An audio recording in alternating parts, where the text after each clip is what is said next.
فیصل آباد سے صادق آباد آنے والی بس اپنے اسٹاپ پر آ کر کھڑی ہو گئی تھی۔ وہ آخری سیٹ کے ایک کونے میں دبکی سیٹ کی پشت سے ٹیک لگائے دنیا و مافیا سے بیگانہ ہو کے سو رہی تھی۔ او بی بی، اسٹاپ آ گیا! کنڈکٹر نے زور سے اس کا بازو جھنجھوڑا تھا۔ وہ ہڑبڑا کے اٹھ کھڑی ہوئی۔ پوری بس خالی ہو گئی تھی۔ نکل باہر! صفائی کرنے والا ہاتھ میں جھاڑو لیا گیا۔ وہ خوفزدہ نظروں سے ادھر ادھر دیکھتے ہوئے نیچے اتر گئی۔ ہر طرف انجان لوگ، ہر طرف بسوں اور گاڑیوں کے انجنوں کی آوازیں، ہر طرف شور، ہر طرف دھواں۔ ماں! وہ بری طرح ڈر گئی اور ایک طرف کو دوڑ پڑی۔ با! ماں نے نہیں سنا تو باپ کو پکارنے لگی۔ آلی! ماں اور باپ کے بعد یہ واحد لفظ تھا جو اسے آتا تھا۔ وہ مسلسل ادھر ادھر بھاگ رہی تھی، رو رہی تھی، چیخ رہی تھی، لیکن کسی کو کیا فکر؟ کون اس کی بات سنتا؟ کون اس کا دکھ سمجھتا؟ جیسے جیسے دن آگے کو بڑھا اسے بھوک لگنے لگی۔ صادق آباد کا بس اسٹاپ کافی بڑا تھا۔ بسوں کے اسٹاپس کے بالکل سامنے پھل فروشوں، سموسوں، پکوڑوں، بوتلوں اور کھانے پینے کی دیگر اشیاء کی ریڑیاں لگی ہوئی تھیں۔ ان کے پیچھے اڈے کی عمارت تھی جس کے آگے بنے وسیع و عریض برآمدے نما انتظار گاہ میں نہ صرف بینچ رکھے تھے بلکہ 2-3 پنکھے بھی چل رہے تھے۔ پانی پینے کے لیے 2 عدد واٹر کولر بھی موجود تھے۔ عمارت کی پچھلی طرف ایک گھاس لگا میدان تھا جہاں بے گھر اور لاوارث لوگوں نے ڈیرے ڈالے ہوئے تھے۔ اچانک اس کی نظر ریڑھیوں کے ساتھ لگے گلے سڑے پھلوں کے ایک ڈھیر پہ پڑی۔ وہ ان پہ ٹوٹ پڑی، جو ہاتھ لگا کھاتی چلی گئی۔ پیٹ بھر گیا تو گلاس بھر کے پانی پیا اور ایک بینچ پہ جا کے بیٹھ گئی۔ بہت دیر وہ وہاں بیٹھی بس اسٹاپ کی ہلچل دیکھتی رہی۔ شام کو پھر وہی گلے سڑے پھل اور ایک گلاس پانی۔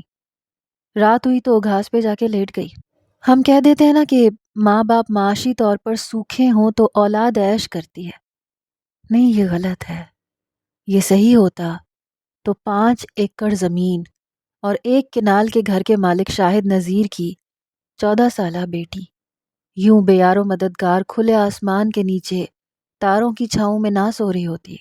یہ صحیح ہوتا تو رحیم یار خان کی MPA اور کئی ایکڑ پراپرٹی اور کئی کروڑ بینک بیلنس کی مالک سعدیہ مرتضیٰ کی 14 سالہ بیٹی یوں لاوارثوں کی طرح ایک انجان شہر میں خوار نہ ہو رہی ہوتی۔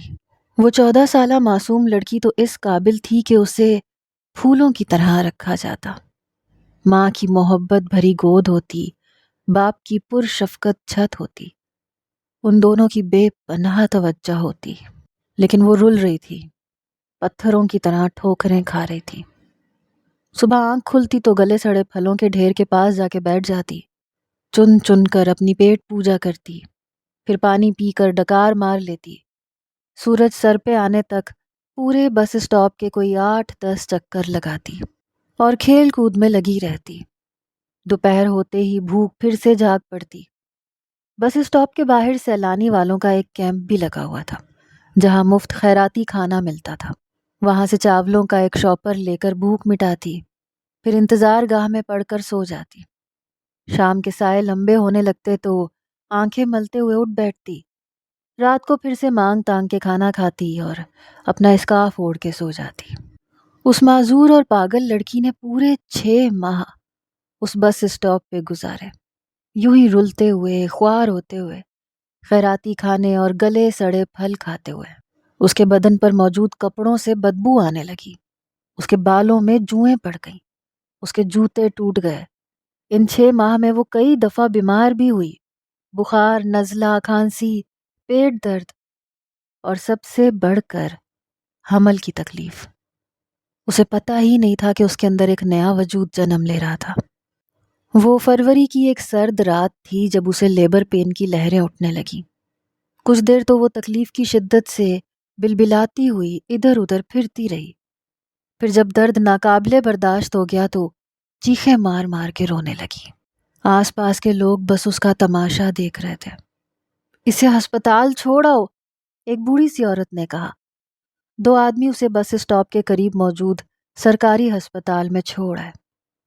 چیخوں اور سسکیوں کے ساتھ اس نے ایک بیٹے کو جنم دیا۔ ہسپتال والوں نے بس اسے 2 دن رکھا۔ اس کے بیٹے کی پیدائش تو نارمل ہی ہوئی تھی۔ 2 دن بعد نرسوں نے اس پر ترس کھا کے نہ صرف اس کے 2 دن کے بچے کو کپڑے دے دیے بلکہ اس کے اپنے کپڑے بھی تبدیل کروا دیے۔ بچے کو سفید کپڑے میں لپیٹ کر اس کی گود میں ڈالا اور کہا کہ جاؤ۔ وہ بچہ ہاتھ میں لیے کھڑی رہ گئی۔ اسے کون لے کے آیا تھا؟ نرس نے وارڈ بوائے سے پوچھا۔ 2 آدمی لے کے آئے تھے اڈے سے، اس نے کہا۔ جاؤ اسے واپس اڈے پہ چھوڑ آؤ۔ نرس نے اس کے ہاتھ پہ 100 روپے بھی رکھ دیے۔ وارڈ بوائے اسے واپس اڈے پہ چھوڑ گیا۔ اب اس کے لیے ایک نئی پریشانی۔ خود تو جیسے تیسے کھا پی کے گزارا کر لیتی، لیکن بچہ، اسے دودھ چاہیے تھا۔ وہ جب بھوک سے بلکتا تو ساتھ وہ خود بھی رونے لگتی۔ دھیرے دھیرے اسے پتا چلا کہ بچہ دودھ مانگتا ہے۔ کبھی کسی ریڑھی والے کا بازو کھینچتی، کبھی کسی کا۔ لوگ ترس بھی آخر کتنی دفعہ کھاتے۔ اس کے ہاتھ میں تو ایک سکہ تک نہیں تھا۔ ایک بار پھر سے اس کی خوبصورتی اور نسوانیت اس کے لیے مصیبت بن گئی۔ اس کے پاس پیسے نہیں تھے تو کیا ہوا؟ وہ ایک لڑکی تھی، 15 سالہ نوخیز لڑکی، انتہائی حسین۔ وہ اپنے جسم کے بدلے سب کچھ خرید سکتی تھی، اور اس نے خریدا۔ پورے 2 سال اس نے اپنا آپ بیچ بیچ کر اپنے بچے کے لیے دودھ کے چند گھونٹ مہیا کیے، اس کے لیے گرم کپڑوں کا انتظام کیا۔ پورے بس اسٹاپ کو اس کی کمزوری پتہ چل گئی تھی، اس کا چھوٹا سا بچہ۔ ہر شخص نے اس سے فائدہ اٹھایا، ہر شخص نے اسے چند گھونٹ دودھ کے بدلے پوری رات استعمال کیا۔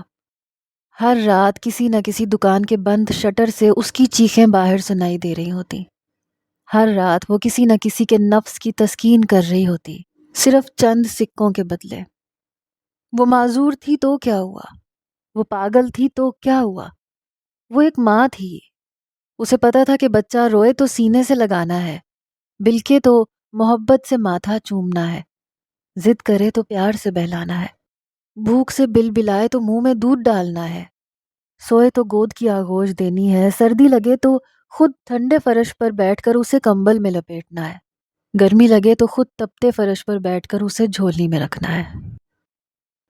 موجودہ حکومت کے 5 سال پورے ہو گئے تھے، الیکشنز نزدیک تھے، پورے ملک میں الیکشن کمپینز شروع ہو گئی تھیں۔ ایک دن رحیم یار خان سے ایک انتہائی سرگرم سیاسی کارکن جاوید کاردار صادق آباد آیا۔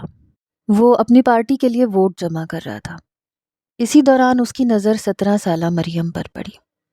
وہ ایک ماہر جوہری تھا اور اس نے ہیرے کو پہچان لیا۔ ادھر ادھر سے مریم کی سن گن لے کر وہ اسے اپنے ساتھ رحیم یار خان لے گیا۔ وہاں اسے ایک بدنام زمانہ گینگ کو بیچ کر میر آصف مرتضیٰ اور سعدیہ مرتضیٰ کے لیے 200 ووٹ حاصل کر لیے۔ مسلسل ہر رات وہ کمروں کے اندر پامال ہوتی۔ اس کا 2 سالہ بچہ دروازے سے باہر فرش پر پڑا اس کی چیخیں سن رہا ہوتا۔ جاوید کاردار نے پورے 7 ماہ اسے استعمال کیا۔ بے شک اس دوران اسے اپنے گھر چھت کے نام پر ایک ڈربہ نما کمرہ دیا، 3 وقت کا کھانا دیا، اسے اور اس کے بچے کو کپڑے دیے، لیکن بدلے میں اسے جسم فروشی پہ لگا دیا۔ ہر رات کے بدلے وہ 10 ووٹ خریدتا۔ خدا خدا کر کے الیکشنز ختم ہوئے اور مریم کی جان چھوٹی۔ اپنا مطلب پورا ہوتے ہی وہ اسے فٹ پاتھ پہ چھوڑ گیا۔ تب اس کا بیٹا 4 سال کا تھا۔ وہ الیکشنز والی رات تھی، میر آصف مرتضیٰ اور اس کی بیوی سعدیہ مرتضیٰ کی جیت کی رات۔ ہر طرف جشن، پٹاخے، فائرنگ، ناچ گانا، پینا پلانا، نوجوانوں کے غول موٹر سائیکلوں اور گاڑیوں پر سیٹیاں بجاتے غل غپاڑا کرتے پھر رہے تھے۔ جیتنے والی پارٹی پورے رحیم یار خان میں خوشی کے شادیانے بجوا رہی تھی۔ وہ 3-4 لڑکوں سے بھری ہوئی ایک کار تھی جو زن سے اس کے پاس سے گزری۔ وہ فٹ پاتھ کے کنارے لیٹی ہوئی تھی، اس کا بیٹا اس کے پاس ہی بیٹھا تھا۔ بریک لگا، بریک لگا، ایک لڑکے نے زور سے کہا۔ گاڑی اس کے بالکل قریب آ کے رک گئی۔ یہ اکیلی ہے جگر، ایک اور لڑکے نے کہا۔ ہاں اٹھا لیں؟ دوسرے نے پوچھا۔ جب اکیلی ہے تو پوچھنا کیسا، اٹھا کے اندر ڈال، پہلے لڑکے نے کہا اور مریم کو زبردستی کھینچ کے گاڑی میں ڈال لیا۔ اماں! اس کا 4 سالہ بیٹا ننگے پاؤں گاڑی کے پیچھے بھاگا۔ وہ چاروں اسے لے کر ایک خالی شیڈ میں آ گئے۔ ان میں سے ایک نے مریم کے اسکارف سے اس کا منہ باندھ دیا۔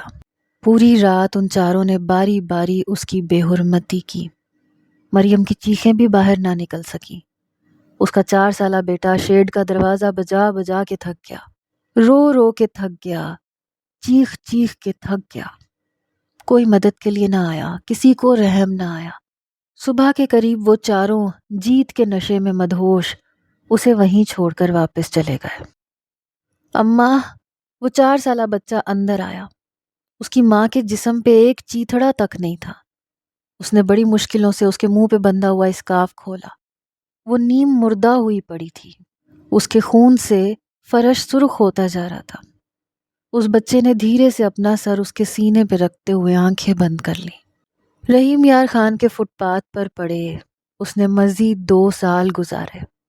اس کا بیٹا 6 سال کا ہو گیا۔ وہ اپنی ماں جیسا نہیں تھا، وہ ایک مکمل انسان تھا، انتہائی سمجھدار، انتہائی ذہین۔ رفتہ رفتہ اسے اندازہ ہو گیا کہ اس کی ماں فٹ پاتھ پر پڑی دوسری عورتوں کی طرح نہیں تھی۔ وہ اس کی کوئی بات نہیں سنتی تھی، اس کی کسی بات کا جواب نہیں دیتی تھی۔ اسے دوسری عورتوں کی طرح بولنا نہیں آتا تھا۔ وہ صرف ایک لفظ بولتی تھی، عالی۔ لوگ اس کی ماں کو پاگل کہتے تھے، اس سے فائدہ اٹھاتے تھے۔ وہ اس سے بہت پیار کرتی تھی، اس کا بہت خیال رکھتی تھی، لیکن وہ اس کی کوئی بات سمجھتی نہیں تھی۔ دھیرے دھیرے اسے اس بات کا ادراک ہوا کہ اسے اپنی ماں کی حفاظت کرنا تھی، کیونکہ وہ خود اپنی حفاظت کرنا نہیں جانتی تھی۔ وہ ساون کا ایک ابر آلود دن تھا۔ پورا آسمان کالے بادلوں سے بھرا ہوا تھا۔ کسی بھی وقت بارش کی چھما چھم شروع ہو جاتی۔ وہ دونوں سڑک کے کنارے بیٹھے دوپہر کا کھانا کھا رہے تھے جب اچانک وہاں پولیس کا چھاپا پڑ گیا۔ مار پیٹ، گالم گلوچ کے بعد وہ 15-20 مردوں اور عورتوں کو ڈالے میں ڈال کے تھانے لے گئے۔ مریم اور اس کا بیٹا بھی انہی میں شامل تھے۔ ایس ایچ او نے ایک ایک بندے کو مرد و زن کی تفریق کیے بنا دھنک کے رکھ دیا۔ مریم اور اس کا بیٹا جس کوٹھڑی میں بند تھے، وہاں 4-5 ہٹے کٹے بدماش بھی بند تھے۔ اس نے نیلو نیل ہوئی مریم کو گلے لگا کے وہ ایک کونے میں بیٹھ گیا۔ ان میں سے ایک بدماش اس کی طرف کھسک آیا۔ یہ کون ہے؟ اس نے پوچھا۔ میری اماں، اس نے دھیرے سے کہا۔ کہاں رہتا ہے؟ بدماش نے پھر پوچھا۔ ہمارا کوئی گھر نہیں ہے، اس نے کہا۔ تجھے گھر چاہیے؟ بدماش آگے کو ہوا تھا۔ اس نے اس بات میں سر ہلا دیا۔ بدماش نے اپنی ہتھیلی اس کے سامنے کھول دی۔ اس میں ایک چاقو بند تھا۔ وہ ایک دم ڈر گیا، منہ دوسری طرف کر کے بیٹھ گیا۔ کچھ دیر بعد ایک ایس ایچ او وہاں سے گزرا تو ایک دم ٹھٹک گیا۔ مریم اسکارف سے بے نیاز دیوار سے ٹیک لگائے بے سدھ پڑی تھی۔ اسے رات کو میرے پاس لے کے آنا، اس نے کانسٹیبل سے کہا۔ وہ سر ہلاتے ہوئے مسکرا دیا۔ رات 10 بجے کا وقت تھا جب وہ کانسٹیبل اسے بالوں سے گھسیٹتے ہوئے ایس ایچ او کے کمرے میں لے گیا۔ مریم کی دلدوز چیخیں بلند ہو رہی تھیں۔ چھوڑو، چھوڑو میری ماں کو، وہ اس کے پیچھے بھاگا تھا، لیکن کانسٹیبل نے سلاخیں بند کر دی۔ مریم کی چیخیں پورے تھانے کو ہلا گئیں۔ اس کا 6 سالہ بیٹا کوٹھڑی کی سلاخیں جھنجھوڑ جھنجھوڑ کے رو رہا تھا۔ رفتہ رفتہ اس کی چیخیں دم توڑ گئیں۔ 3-4 گھنٹوں بعد کانسٹیبل اسے واپس کوٹھڑی میں پھینک گیا۔ اس کے بدن پہ کپڑے کے نام پر ایک چیتھڑا تک نہیں تھا۔ اس کے بیٹے نے اپنی قمیض اتار کے اس کا وجود ڈھکا۔ اس کا پورا جسم نیلے اور سرخ نشانوں سے بھرا ہوا تھا۔ وہ اس کے سینے سے لگ کے پھوٹ پھوٹ کے رو دیا۔ وہ بدماش اٹھ کے اس کے پاس آ گیا، اپنی ہتھیلی دوبارہ اس کے سامنے کھول دی۔ تو چاہے تو آنے والا وقت تیرا ہو سکتا ہے، بدماش نے کہا تھا۔ اس نے ایک نظر مریم کو دیکھا۔ 2 سال تو اسے ہو گئے تھے اپنی ماں کو پامال ہوتے دیکھتے ہوئے، اور اس سے پہلے وہ نہ جانے کب سے یوں خوار ہو رہی تھی، ذلیل ہو رہی تھی، رل رہی تھی۔ کیا ہمیشہ ایسے ہی ہوگا؟ کیا ہمیشہ میری ماں یوں بے حرمت ہوتی رہے گی؟ تو چاہے تو اپنی ماں کا بدلہ لے سکتا ہے، بدماش کہتا جا رہا تھا۔ ہاں، وہ اپنی ماں کو بچا سکتا تھا۔ اس نے اپنے آنسو صاف کرتے ہوئے وہ چاقو اٹھا لیا۔ شاہ بھائی کہاں ہیں؟ ولی اسے اور مریم کو لے کر اپنے اڈے پہ آیا تھا۔ اندر ہیں، 2-3 آوازیں آئیں۔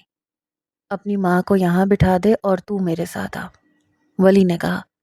اس نے مریم کو اشارے سے وہاں موجود ایک کرسی پہ بیٹھنے کو کہا اور خود ولی کے ساتھ اندر چلا گیا۔ اس کے دائیں ہاتھ میں پکڑے چاقو پر خون لگا ہوا تھا۔ کیسے ہیں شاہ بھائی؟ ولی اندر موجود ایک عمر رسیدہ آدمی سے گلے لگ کے بولا۔ ٹھیک ہوں، تجھے تو کل ہی آ جانا چاہیے تھا، شاہ نے کہا۔ میں کل آنے والا تھا شاہ بھائی، لیکن مجھے یہ مل گیا۔ ولی نے اس کی طرف اشارہ کیا۔ یہ کون ہے؟ شاہ نے پوچھا۔ قیامت، ولی زور سے ہنسا۔ مطلب؟ شاہ سمجھ نہ سکا۔ یہ 6 سال کا ہے، اس نے آج صبح ایک کانسٹیبل کا گلا کاٹ دیا، ولی نے کہا۔ شاہ نے بغور اس کی طرف دیکھا۔ ڈر نہیں لگا؟ اس نے پوچھا۔ چاقو اٹھاتے ہوئے لگا تھا، چلاتے ہوئے نہیں لگا، اس نے کہا۔ اس کے ساتھ صرف اس کی ماں ہے جس کے لیے اسے ایک گھر چاہیے، بدلے میں یہ ہمارا، ولی نے کہا۔ ٹھیک ہے، دے دے اسے گھر، اور اڈے پہ ہاشمی کے پاس بھیج دے، وہ اسے ٹرین کرے گا، شاہ نے کہا تھا۔ ولی نے سر ہلا دیا۔ نام کیا ہے تیرا؟ شاہ نے پھر پوچھا۔ پتہ نہیں، اس نے کہا۔ 5 سال پہلے پولیس نے میرا 6 سالہ بیٹا مار دیا تھا، تو اس کا نام لے لے۔ غازی، شاہ نے کہا۔ اس نے سر ہلا دیا۔ ولی اسے لے کر باہر آ گیا اور کچھ دیر بعد اسے اور مریم کو ایک چھوٹے سے گھر لے آیا۔ لے شہزادے، یہ تیرا گھر ہے، تیرا کھانا پینا سب کچھ شاہ بھائی کے ذمہ، ولی نے کہا۔ دھیرے دھیرے اس نے مریم کو سمجھا دیا کہ وہ ان کا گھر تھا، اسے وہیں رہنا تھا۔ صبح اس کے ساتھ ناشتہ کر کے وہ باہر سے دروازہ بند کر کے اڈے پہ چلا جاتا۔ مریم سارا دن چھوٹے موٹے کام کرتی رہتی۔ دوپہر کو وہ کھانا لے کے واپس آتا، اس کے ساتھ بیٹھ کے کھانا کھاتا، پھر شام تک اس کے ساتھ رہتا، اس کا ہاتھ منہ دھلواتا، کپڑے بدلواتا، اس کے بالوں کو کنگھی کرتا، اس کے ساتھ باتیں کرتا۔ وہ جواباً صرف ایک لفظ کہتی، آلی، اور رات کو اس کے سونے کے بعد وہ دوبارہ اڈے پہ چلا جاتا، پوری رات وہاں گزار کر صبح اس کے اٹھنے سے پہلے واپس آ جاتا تھا۔ اسے ہاشمی نام کے ایک انتہائی بہادر اور ٹیلنٹڈ بندے کی سرپرستی میں دے دیا گیا۔ ہاشمی نے اسے سب کچھ سکھایا۔ 9 سال کی عمر میں وہ چاقو چلانے میں مشتاق ہو چکا تھا۔ 12 سال کی عمر میں اس نے لڑائی کا ہر داؤ پیچ سیکھ لیا، judo karate, martial arts, boxing, سب کچھ۔ 14 سال کی عمر میں وہ ہر قسم کی گاڑی چلانے میں ماہر ہو چکا تھا اور پستول چلانا بھی سیکھ چکا تھا۔ 15 سال کی عمر سے اس نے ولی اور ہاشمی کے ساتھ مل کر دھندا کرنا شروع کر دیا۔ اس کی بے خوفی کی کوئی انتہا نہیں تھی۔ چوری چکاری، لوٹ مار، قتل و غارت گری، اسمگلنگ، ایکسٹارشن، بلیک منی، وہ آنکھیں بند کر کے برائی کے اس سمندر میں ڈوبتا چلا گیا۔ شاہ اسے اپنا بیٹا کہتا تھا، لیکن وہ اپنے باپ کی نسبت ہاشمی کے زیادہ قریب تھا۔ ہاشمی اس کے لیے ایک استاد بھی تھا، دوست بھی اور رازدان بھی۔ وہ اسے ہر بات بتاتا تھا۔ یہ سب سیکھ کے کیا کرو گے؟ ایک بار ہاشمی نے اس سے پوچھا تھا۔ تم نے یہ سب سیکھ کے کیا کیا؟ اس نے جواباً پوچھ لیا۔ میں نے بہت پیسہ کمایا، بہت سارا پیسہ، کبھی ختم نہ ہونے والا، اپنی ہر خواہش کو پورا کیا، جو دل چاہا حاصل کیا، ہاشمی نے کہا۔ مجھے بدلہ لینا ہے، اس نے کہا۔ کس کا؟ ہاشمی حیران ہو گیا۔ اپنی ماں کا، اس نے کہا۔ کس سے؟ ہاشمی نے پھر پوچھا۔ سب سے۔ یہ کہتے ہوئے اس کی آنکھوں میں بلا کا قہر تھا، اور 16 سال کی عمر سے اس نے اپنی ماں کا بدلہ لینا شروع کر دیا۔ میر آصف مرتضیٰ کے بہت پرانے اور انتہائی سرگرم سیاسی کارکن جاوید کاردار کی عبرت ناک موت۔ وہ جون کا ایک گرم ترین دن تھا۔ اس گرم ترین دن کی شروعات بھی ایک انتہائی گرم خبر سے ہوئی۔ صبح کے ہر اخبار کی شہ سرخیوں میں جاوید کاردار کی موت کا ذکر تھا۔ ہر ٹی وی چینل پر یہ خبر گردش کر رہی تھی۔ جاوید کاردار اپنے آفس میں مردہ پائے گئے۔ قاتل نے ان کے جسم کے 200 ٹکڑے کر دیے تھے۔ صحافیوں اور رپورٹروں میں کھلبلی مچی پڑی تھی۔ میر آصف مرتضیٰ نے جاوید کاردار کے قتل کی تفتیش کے لیے اوپر تک ہاتھ ڈالا، لیکن قاتل کا کوئی سراغ نہ مل سکا۔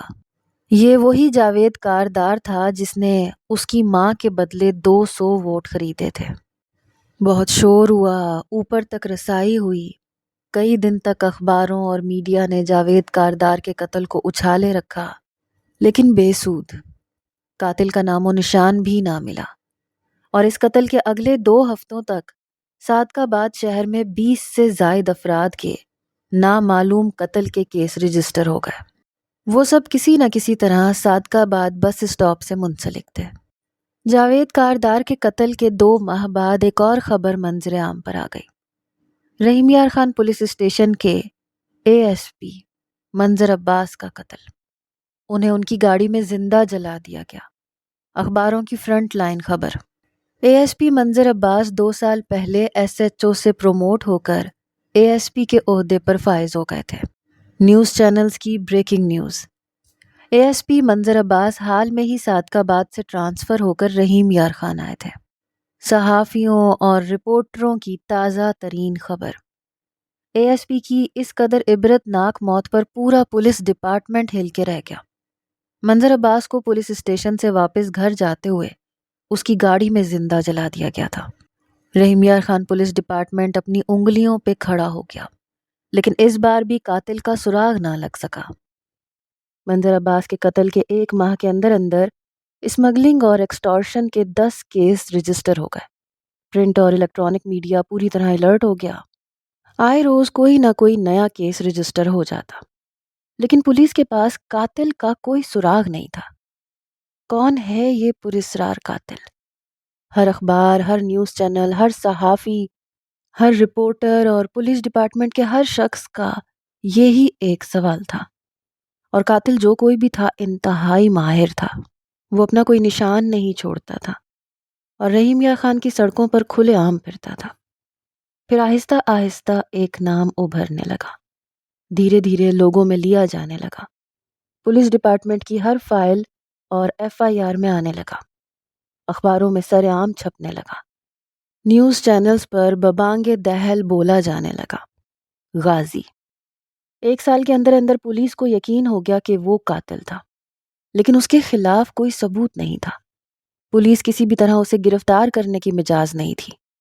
سیاسی لوگوں کی جانب سے زیادہ دباؤ پڑنے پر اگر وہ گرفتار ہو بھی جاتا تو چند ہی گھنٹوں میں ثبوت نہ ہونے کے باعث چھوٹ جاتا تھا۔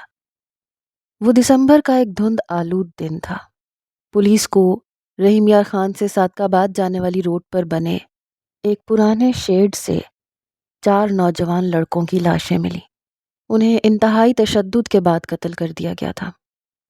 سانول ملک، رحیم یار خان کے ایک بزنس مین کا بیٹا، سمیر طاہر اور ضمیر طاہر، اسسٹنٹ کمشنر رحیم یار خان کے جڑواں بیٹے، اور میر سمران مرتضیٰ، ایم این اے میر آصف مرتضیٰ اور ایم پی اے سعدیہ مرتضیٰ کا بیٹا۔ آصف مرتضیٰ نے پورا شہر اتھل پتھل کر دیا۔ ہر طرف کھلبلی مچ گئی۔ ڈی آئی جی خود رحیم یار خان آ گئے۔ وہ پرسنلی سمران کے کیس کو دیکھ رہے تھے۔ اس کے قتل کے کیس کے سلسلے میں ڈی آئی جی نے ایک ارجنٹ میٹنگ بلوائی۔ رحیم یار خان پولیس ڈپارٹمنٹ کے تمام آفیشلز اس میٹنگ میں موجود تھے۔ جنٹل مین، ہم سب جانتے ہیں کہ قاتل کون ہے، لیکن میں آپ لوگوں سے اسے پکڑنے، تشدد کرنے یا زبردستی جرم قبول کروانے کو نہیں کہوں گا، کیونکہ اس سب کا فائدہ ہمیں نہیں ہوگا۔ ہمارے پاس اس کے خلاف کوئی ثبوت نہیں ہے۔ سوال یہ ہے کہ وہ یہ سب کیوں کر رہا ہے؟ ڈی آئی جی نے کہا۔ مزہ لینے کے لیے۔ ایک اے ایس پی نے کہا۔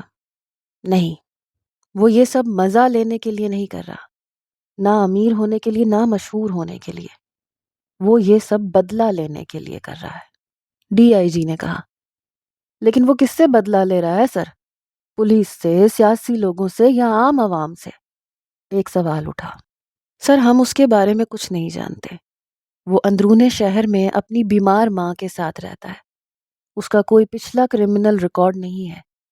اس کا شناختی کارڈ بنا ہوا ہے، اس کا باپ اس دنیا میں نہیں ہے۔ وہ ایک ہوٹل پہ کام کرتا ہے اور ان پیسوں سے اپنی بیمار ماں کا علاج کرواتا ہے۔ بس اس سے زیادہ ہم کچھ نہیں جانتے۔ ایک ASP کہتا چلا گیا۔ کیا ماضی میں اس کے ساتھ کچھ ہوا ہے؟ انہوں نے پوچھا۔ پتہ نہیں سر، ASP نے کہا۔ لیکن سر اہم بات یہ ہے کہ وہ ابھی صرف 16 سال کا ہے اور انتہائی ماہر ہے۔ وہ جس بے خوفی سے قتل کرتا ہے اس سے صاف ظاہر ہے کہ اس نے یہ سب کسی سے سیکھا ہے۔ ASP نے کہا۔ کس سے؟ انہوں نے پوچھا۔ بہت سارے نام ہیں سر، رشید گجر، اکرم خان، نادر شاہ۔ ASP کہتا چلا گیا۔ تمہیں کس پہ شک ہے؟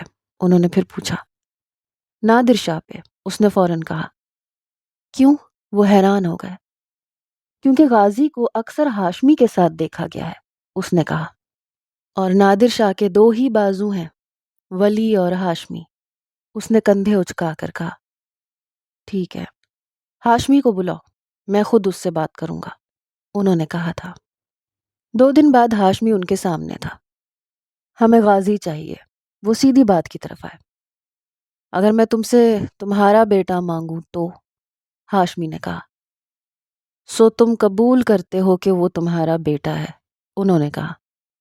وہ نادر شاہ کا بیٹا ہے، ہاشمی نے کہا۔ تو نادر شاہ سے کہو کہ اپنے دوسرے بیٹے کے لیے بھی قبر کھدوا لے۔ انہیں غصہ آ گیا۔ تم لوگ اسے چھو بھی نہیں سکتے DIG۔ ہاشمی ہنستا چلا گیا۔ انہوں نے نادر شاہ کو بلوا لیا۔ مجھے غازی دے دو، انہوں نے وہی بات کی۔ میرے پاس 100 سے زیادہ بندے ہیں DIG، ایک سے بڑھ کر ایک۔ تیرے لیے وہ سب حاضر ہیں۔ تو ولی مانگ لے، میں دے دوں گا۔ ہاشمی مانگ لے، میں وہ بھی دے دوں گا۔ لیکن غازی نہیں، وہ میرا بندہ نہیں ہے، وہ میرا بیٹا ہے۔ نادر شاہ انہیں صاف انکار کرایا۔ پولیس نے غازی کو حراست میں لے رکھا تھا۔ 15 دن گزر گئے تھے لیکن اس کے خلاف کوئی ثبوت نہ ملا اور نادر شاہ نے اسے بازیاب کروا لیا۔ ہاشمی اسے خود لے کر آ گیا تھا۔ اس دن جب وہ گھر لوٹا تو اندر آتے ہی ٹھٹک گیا۔ مریم صحن کے بیچوں بیچ خون میں لت پت پڑی تھی۔ وہ اسے اپنے بازوؤں میں اٹھا کے ہسپتال کی جانب دوڑ پڑا۔ اسے ایڈز ہو گیا تھا۔ وہ سگریٹ سلگاتے ہوئے اوپر چھت پہ چلا آیا۔ نادر شاہ کا یہ جرم کا اڈا 2-3 منزلوں پر محیط تھا۔ چھت پہ کھڑے ہو کے پورا رحیم یا خان اسے نظر آتا تھا۔ وہ سگریٹ کے دھوئیں اڑاتے ہوئے مسلسل مریم کے بارے میں سوچ رہا تھا۔ اس کی طبیعت دن بدن بگڑتی جا رہی تھی۔ ہر گزرتے دن کے ساتھ وہ موت کے قریب ہوتی جا رہی تھی۔ وہ ہر صبح اس خدشے کے ساتھ گھر سے نکلتا تھا کہ شاید جب وہ دوپہر کو واپس لوٹے گا تو اس کی ماں اس کے لیے دروازہ نہیں کھولے گی۔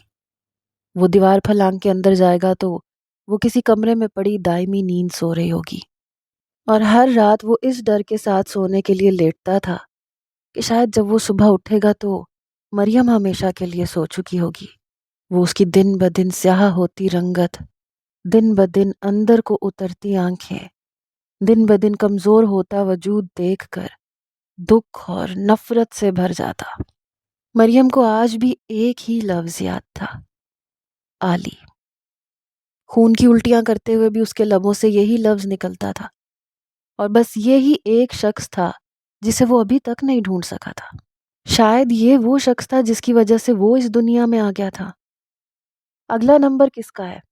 ہاشمی نہ جانے کب اس کے پیچھے آ کے کھڑا ہوا۔ پتہ نہیں، اس نے کہا۔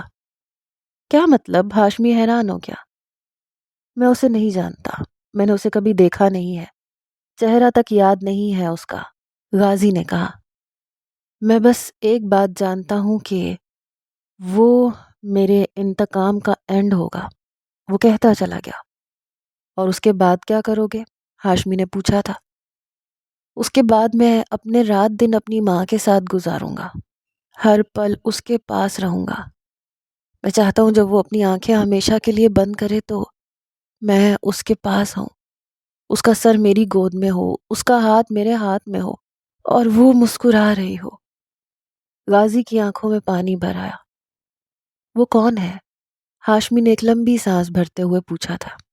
جس کا خون میری رگوں میں بہہ رہا ہے، جس نے ایک بار بھی پلٹ کر میری ماں کی طرف نہیں دیکھا۔ وہ جب بھی مجھے ملا میں اسے اپنی ماں کے سامنے ماروں گا۔ غازی کی آنکھوں میں صرف نفرت تھی۔ میر آصف مرتضیٰ نے ایک ASP اور 2 SHO سسپینڈ کروا دیے تھے۔ پولیس ڈپارٹمنٹ اس کے بیٹے کے قاتل کا سراغ لگانے میں بری طرح ناکام ہو گیا تھا۔ ایک بار پھر الیکشنز نزدیک تھے۔